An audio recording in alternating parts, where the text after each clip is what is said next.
From a cliff-front lookout, they retained a constant vigil. They gave up hopes of escaping from Ata.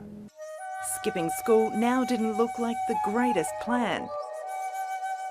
Determined to go on a fishing expedition to Fiji, the team stole a boat in June 1965.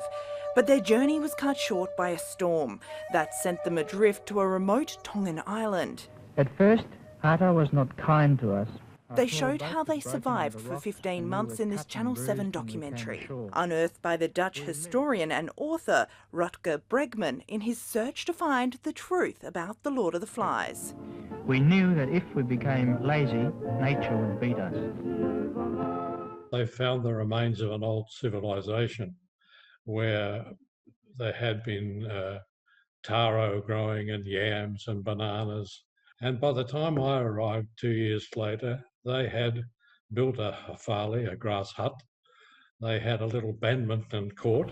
After a few months, we get the fire and we build a Tongan house. No one's thinking we're still alive.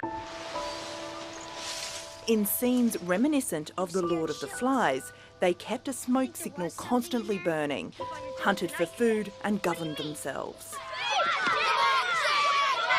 But Peter says that's where the work of fiction stops. Instead of turning on one another, they united.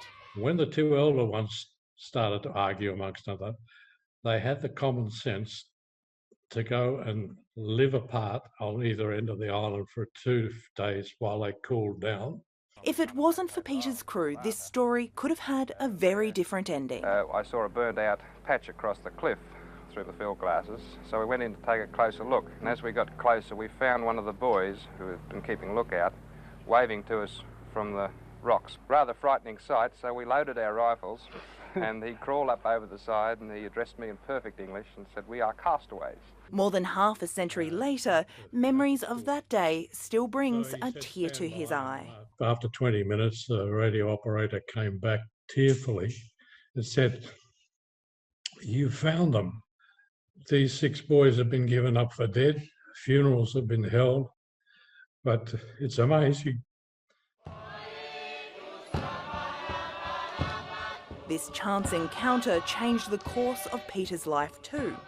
A grateful king allowed him to commercially fish Tongan waters, setting him up for a lucrative career to follow. The Tongans still play a guitar they made from coconuts, box wire and driftwood. Peter has maintained a close bond with the boys, even working with some of them over the years. It's like a father. When he found me in the island of Ata and started teaching me many things.